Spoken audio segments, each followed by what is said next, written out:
Het is UpsizingGear. We staan hier op de MusikMesse met Rich Lasner.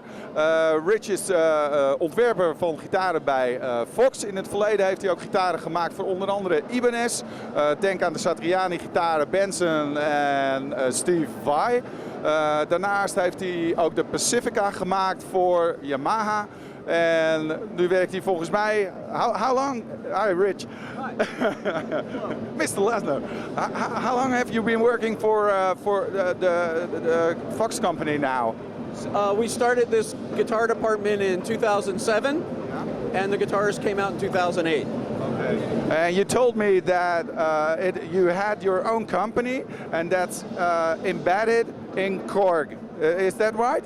Yeah, originally I worked with a couple of designers and builders, and we sat around and thought, what would be a really cool instrument to design? And we looked at VOX and said, they have incredible amplifiers. It'd be really cool if they had guitars that went along with that. Yeah. And we brought our idea to VOX, and they hired us. Okay. Yeah. But you took the initiative to go to VOX. It wasn't the other way around. Right, exactly. This is the first time in my career that we had the whole plan laid out, and then we went to the company. Okay, very good.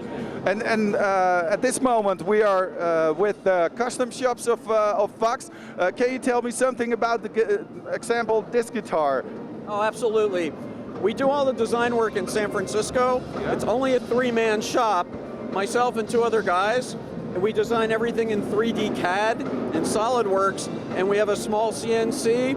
And our hand builder, a guy named Bob McDonald, he also does all the CNC machine language. Yeah. So these are all hand built in San Francisco. Yeah. And we do them, each guitar is made by only one of us. Okay. So it's an individually handmade instrument. Okay. Did you build this one yourself? No, actually, Bob McDonald built all the guitars that are here for the custom shop debut. Yeah. It's a lot of work for one guy. Okay. Yeah, but these were all one person from beginning to end. Okay. Yes. And what is each of the three persons' role in that? Well, one person, Eric Kirkland, who worked in the Gibson custom shop for 10 years and was Chet Atkins' personal luthier. Yeah. He does all of the 3D CAD design. I do all of the planning and designing the overall line and what it's going to be and what the features are. He then goes in and draws it, and Bob McDonald does all the CNC programming and the hand building of each guitar. Okay. Yeah. And, can you tell me something especially about this guitar? Yes. Well, these are all carved in 3 dimensions on a 3-axis mill, so they're not flat. They're actually bent. I don't know if this is clear to see. The guitars are curved in both directions, so you wrap around your body.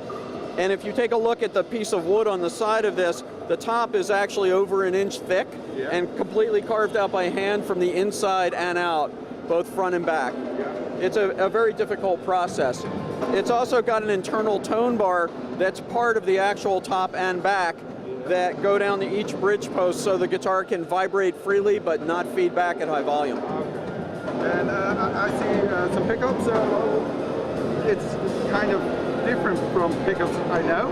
Yeah, these are all done in our shop. We designed these in San Francisco. It's a coaxial pickup. There's actually one coil inside of a second coil. The center coil is in here like a Stratocaster, and outside of these 2 blades is a noise canceling coil that's not in the magnetic field. So these pickups can be switched in many different ways to sound like a humbucking, a P90 and a single coil with no noise at all. Completely quiet. Okay.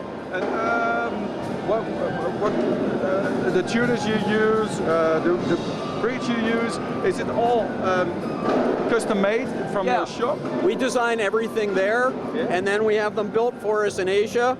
And this is cast out of aircraft grade aluminum, and it weighs under 2 ounces. It's incredibly light. And the tuning gears, we did the same thing. We made our own design and then had them manufactured. Okay, but where do you start when designing a guitar? Do you have a plan ready, like I'm gonna design this kind of guitar, or just it? What we're trying to do is improve on classic designs, which is incredibly difficult to do. What we tried to do is sit around, we all play constantly, and think about our favorite guitars and what could possibly be better and see if there's any reality in that. Because as you know, I could pick up a 58 Les Paul right now and live happily for the rest of my life. So we felt if we couldn't come up with 3 major components that made a difference, we weren't going to do it. And but you tell me that you originate from how do you say that, models who already exist, but sometimes you also try and invent a new kind of guitar.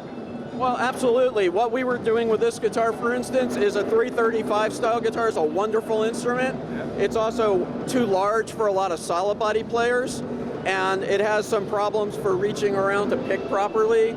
So we decided, what would make that a better guitar for the player?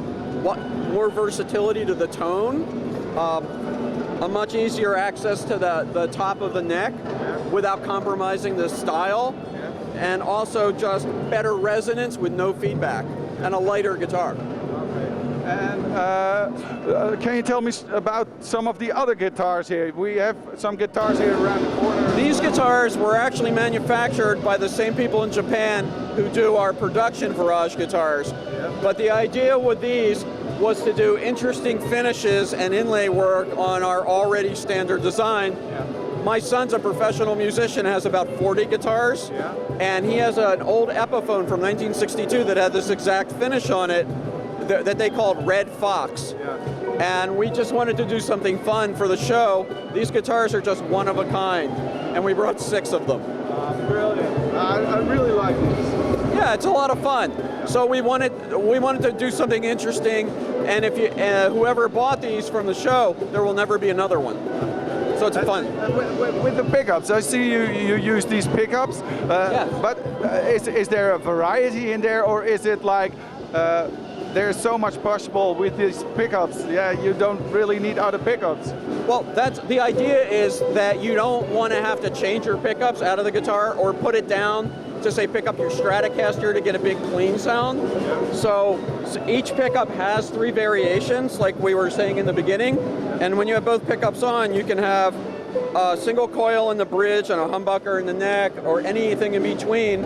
So you have almost an endless variety, but no batteries, no active electronics, and no noise. Okay. And how do you get the no noise pickups? How do you get the pickups to have no noise? What is the secret behind that? Well, what we did is we embedded one coil inside of the other coil. Yeah, what you told there? So that's actually a humbucking pickup, but instead of being side by side, it's one inside the other one. Yeah. And nobody's ever done that before on an electric guitar pickup.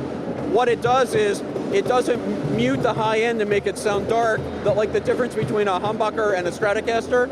We don't have any problem with it getting dark because of the way we make them. And is it patented? I'm sorry, yes, it's patent pending right now. Okay. Yeah. Let's go to this side. Okay. Here we have the Les Paul models. But again, these are semi-hollow. Yeah. So inside the guitar is all carved out from solid wood with the tone bars, so it actually works more like a 335. Yeah. This again is something that we thought was fun that Epiphone again did in the early 60s and called it Silver Fox. Yeah. And we did that, and that guitar is just strictly genuine mahogany with a satin finish on it for the guy that really likes a basic guitar.